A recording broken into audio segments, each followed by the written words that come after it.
Hi everyone, welcome back to Harnoor home kitchen. Hope ನೀವೆಲ್ಲರೂ ಚೆನ್ನಾಗಿದ್ದೀರಾ ಅನ್ಕೋತೀನಿ. ನಾನು ಕೂಡ ಚೆನ್ನಾಗಿದ್ದೀನಿ. ಇವತ್ತಿನ ಬ್ರೇಕ್ಫಾಸ್ಟ್ ರೆಸಿಪಿ ಏನಂದ್ರೆ ದೋಸೆ ಮಾಡ್ತಾ ಇದ್ದೀನಿ. ಕಡಲೆಕಾಳಲ್ಲಿ ದೋಸೆ, ಇನ್ಸ್ಟೆಂಟ್ ದೋಸೆ.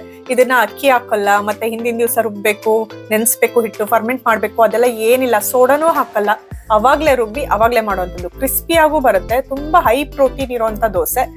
ಇನ್ಸ್ಟೆಂಟ್ ಆಗಿ ಮಾಡುವಂತ ಹೆಲ್ದಿ ದೋಸೆ. ರುಚಿನೂ ಅಷ್ಟೇ ಚೆನ್ನಾಗಿರುತ್ತೆ, ಮಕ್ಳಿಗೂ ಒಳ್ಳೇದು. ಅದರಲ್ಲೂ ಶುಗರ್ ಪೇಷಂಟ್ ಏನಾದ್ರು ಮನೇಲಿ ಇದ್ರಂತೂ ಅವ್ರಿಗೆ ಬೆಸ್ಟ್ ತಿಂಡಿ ಇದು. ಬೆಳಗಿನ ತಿಂಡಿಗೆ ಮಾಡಿ ನೋಡಿ, ತುಂಬಾ ಈಸಿ. ನಾನಿಲ್ಲಿ ಮೊಳಕೆ ಕಾಳಲ್ಲಿ ಮಾಡ್ತಾ ಇದ್ದೀನಿ.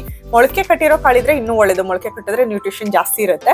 ನಿಮ್ಮ ಹತ್ರ ಟೈಮ್ ಇಲ್ಲ ಮೊಳಕೆ ಕಟ್ಟಕ್ಕೆ ಅಂದ್ರೆ ಜಸ್ಟ್ ನೆನ್ಸಿದ್ರೆ ಸಾಕು. ಒಂದು 8 ರಿಂದ 10 ಗಂಟೆ ರಾತ್ರಿ ನೆನೆಯಕ್ ಬಿಟ್ಟು ಬೆಳಗ್ಗೆ ಎದ್ದು ರುಬ್ಕೊಂಡು ಮಾಡ್ಕೋಬಹುದು. ನಾನು ಕಡಲೆಕಾಳನ್ನ ದೊಡ್ಡ ಬೌಲಲ್ಲಿ ಒಂದು ಅರ್ಧ ಬೌಲ್ ಅಷ್ಟು ಕಡಲೆಕಾಳು ತಗೊಂಡಿದ್ದೀನಿ. ಅದಕ್ಕೆ 2 ಟೇಬಲ್ ಸ್ಪೂನ್ ಅಷ್ಟು ರವೆ, ಯಾವ್ದಾದ್ರು ತಗೊಳ್ಳಿ ನೀವು. ಸಣ್ಣ ರವೆ ಆದ್ರೂ ಸರಿ, ಇಲ್ಲ ದಪ್ಪ ರವೆ, ಉಪ್ಪಿಟ್ಟಿನ ರವೆ ಆದ್ರೂ ಸರಿ. 2 ಟೇಬಲ್ ಸ್ಪೂನ್ ಅಷ್ಟು ಅದು ತಗೊಳ್ಳಿ. 2 ಟೇಬಲ್ ಸ್ಪೂನ್ ಅಷ್ಟು ಮೊಸರು, ಮನೇಲಿ ಮಾಡಿರೋ ಮೊಸರು ತಗೊಳ್ಳಿ. ಅವೆಲ್ಲವನ್ನೂ ಒಂದು ಬೌಲ್ಗೆ ಹಾಕೋತಾ ಇದ್ದೀನಿ. ಇದೆಲ್ಲ ರುಬ್ಬಕ್ಕೆ ಹಾಕೋಬೇಕು. ಮತ್ತೆ ಕೊತ್ತಂಬರಿ ಸೊಪ್ಪು, ಫ್ರೆಶ್ ಆಗಿರೋದು ಒಂದು ಸ್ವಲ್ಪ ಕೊತ್ತಂಬರಿ ಸೊಪ್ಪು, 2 ಹಸಿರು ಮೆಣಸಿನಕಾಯಿ, 1 ಇಂಚ್ ಅಷ್ಟು, 1.5 ಇಂಚ್ ಅಷ್ಟು ಶುಂಠಿ, ಒಂದು ಅರ್ಧ ಟೀ ಸ್ಪೂನ್ ಅಷ್ಟು ಜೀರಿಗೆ, ಉಪ್ಪು ಒಂದು ಅರ್ಧ ಟೀ ಸ್ಪೂನ್ ಹಾಕೊಂಡು ಸ್ವಲ್ಪ ನೀರು ಹಾಕೊಂಡು ಇದನ್ನೆಲ್ಲ ಮಿಕ್ಸಿಯಲ್ಲಿ ನುಣ್ಣಗೆ ರುಬ್ಕೊಳ್ಳಿ.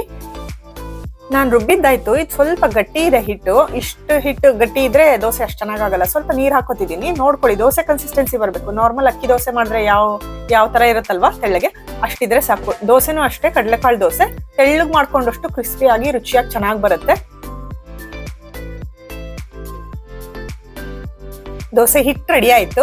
ಇವಾಗ ತವಾನ ಕಾದಿರೋ ತವಾಗ ಸ್ವಲ್ಪ ನೀರ್ ಹಾಕ್ಬಿಟ್ಟು ಒಂದು ಟಿಶ್ಯೂನಲ್ಲಿ ಒರೆಸ್ಬಿಟ್ಟು ತೆಳ್ಳಗ ದೋಸೆ ಬಿಟ್ಕೋತಾ ಇದ್ದೀನಿ. ದಪ್ಪ ಬಿಟ್ರೆ ಸಾಫ್ಟ್ ಆಗಿ ಬರುತ್ತೆ. ನಿಮಗೆ ಸಾಫ್ಟ್ ಆಗಬೇಕು, ಚಿಕ್ಕ ಮಕ್ಳು ಮನೇಲಿ ಇದಾರೆ ಅಂದ್ರೆ ಅವ್ರಿಗೆ ತಿನ್ನಿಸ್ಬೇಕು ಅಂದ್ರೆ ಸ್ವಲ್ಪ ದಪ್ಪನೇ ಬಿಡಿ. ಸಾಫ್ಟ್ ಆಗು ಬರುತ್ತೆ, ರುಚಿಯಾಗಿರುತ್ತೆ, ಮಕ್ಳು ತಿಂತಾರೆ. ಇಲ್ಲ ಕ್ರಿಸ್ಪಿಯಾಗಿ ಇಷ್ಟ ಅನ್ನೋರಾದ್ರೆ ಎಷ್ಟು ತೆಳ್ಳಗಾಗುತ್ತೋ ಅಷ್ಟು ತೆಳ್ಳಗ್ ದೋಸೆ ಹಾಕೊಳ್ಳಿ. ತುಂಬಾ ಕ್ರಿಸ್ಪಿಯಾಗಿ ಬರುತ್ತೆ, ರುಚಿನೂ ಅಷ್ಟೇ ಚೆನ್ನಾಗಿರುತ್ತೆ. ಇದಕ್ಕೇನು ಸಾಂಬಾರ್ ಗಿಂಬಾರೆಲ್ಲ ಏನೂ ಬೇಕಾಗಲ್ಲ, ಪಲ್ಯಗಳು ಬೇಕಾಗಲ್ಲ. ಸಿಂಪಲ್ ಒಂದು ತೆಂಗಿನಕಾಯಿ ಚಟ್ನಿ ಮಾಡ್ಕೊಳ್ಳಿ, ಅಷ್ಟು ಸಾಕಾಗತ್ತೆ. Best breakfast. ಕಲರ್ ನೋಡಿ ಎಷ್ಟು ಚೆನ್ನಾಗಿ ಗೋಲ್ಡನ್ ಬ್ರೌನ್ ಬಂದಿದೆ, ಕ್ರಿಸ್ಪಿಯಾಗಿ ತುಂಬಾ ಚೆನ್ನಾಗಾಗಿದೆ ದೋಸೆ. ತವಾ ಮೇಲೆ ತೆಳ್ಳಗೆ ದೋಸೆ ಬಿಟ್ಬಿಟ್ಟು ಅದಕ್ಕೊಂದು ಅರ್ಧ ಚಮಚ ಎಣ್ಣೆ ಹಾಕ್ತಿದ್ದೀನಿ. ಹಾಕಿ ಹಂಗೆ ಬೇಯಿಸೋದು, ಬೇಗನೆ ಆಗುತ್ತೆ. ದೋಸೆ ಅಕ್ಕಿದ್ ಮಾಡ್ತೀವಲ್ಲ, ಅದು ಇದಕ್ಕಿಂತ ಇನ್ನೊಂಚೂರು ಬೇಗ ಆಗುತ್ತೆ ಅನ್ಸುತ್ತೆ. ಯಾಕಂದ್ರೆ ಇದು ಕಾಳದಾಗಿರೋದ್ರಿಂದ ಇನ್ನೊಂದು ನಿಮಿಷ, ಅಕ್ಕಿ ದೋಸೆಗಿಂತ 1 ನಿಮಿಷ ಜಾಸ್ತಿ ತಗೋಬಹುದು ಬೇಯಕ್ಕಷ್ಟೇ. ಇಷ್ಟೇ ನೋಡಿ, ತಿಕ್ಕಾಗಿ 10 ನಿಮಿಷಕ್ಕೆ ರುಚಿಯಾದಂತ ಹೆಲ್ದಿ ಆದಂತ ಬ್ರೇಕ್ಫಾಸ್ಟ್ ರೆಡಿ ಆಯ್ತು. ನೀವು ಖಂಡಿತ ಇದು ಟ್ರೈ ಮಾಡಿ ನೋಡಿ, ಇಷ್ಟ ಆಗುತ್ತೆ ನಿಮ್ಗೆ.